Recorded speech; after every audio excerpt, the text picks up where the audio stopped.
హైదరాబాదులో ప్రజలకు ఉపాధిని కల్పిస్తూ ప్రజల జీవన ప్రమాణాలు పెంచాల్సిన పరిశ్రమలే ప్రజల ప్రాణాలను తీసే విధంగా మారాయి. పరిశ్రమల ఏర్పాటుకు రెడ్ కార్పెట్ పరుస్తున్న ప్రభుత్వం వాటి నిర్వహణ విషయంలో నిర్లక్ష్యంగా వ్యవహరిస్తూ పరిశ్రమ నిర్వాహకుల పట్ల చూసి చూడనట్లుగా వ్యవహరిస్తుంది. నగరంలో సుమారు 1545 పరిశ్రమలు రెడ్, ఆరెంజ్ కేటగిరీలో ఉన్నాయి. నగర శివార్లలోని పారిశ్రామిక వాడలైన జీడిమెట్ల, బాలానగరు, నాచారం, మల్లాపూరు, గగన్ పహాడు, కాంటేదాన్తో పాటు పటాన్ చెరువు, ఐడిఏ బొల్లారం, కాజీపల్లి, గడ్డ పోతారం ఇక్కడ కాలుష్యం ఏరులే పారుతుంది. పరిశ్రమలు నుంచి పొగ గొట్టాల నుంచి విషం చిమ్ముతూనే ఉంటుంది.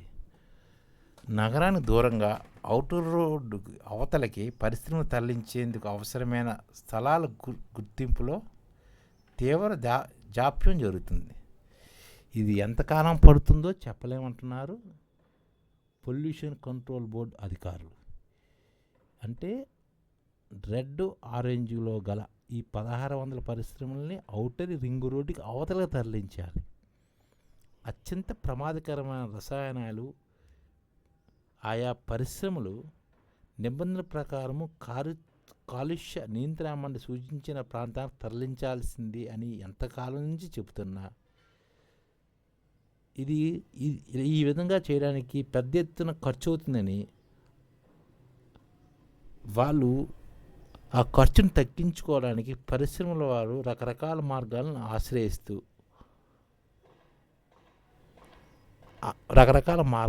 ఆశ్రయిస్తున్నారు. ఉదాహరణకు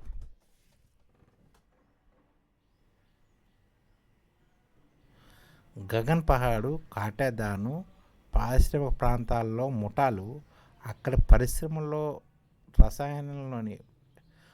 పరిశ్రమల్లోని రసాయన వ్యర్థాలను ప్రమాద తీవ్రతను బట్టి 30,000 నుంచి 80,000 వరకు ముఠా సభ్యులు తీసుకుని అర్ధరాత్రి సమయాల్లో రసాయన ట్యాంకర్లను తీసుకొచ్చి రాజేంద్ర నగర్ సర్కిల్లోని గగన్ పహాడు, ఇందిరానగర్ సొసైటీ పరిసర ప్రాంతాల్లో ఖాళీ ప్రదేశాల్లోని పారబోసి తగలబట్టి అక్కడి నుంచి పారిపోతున్నారు ముఠా సభ్యులు.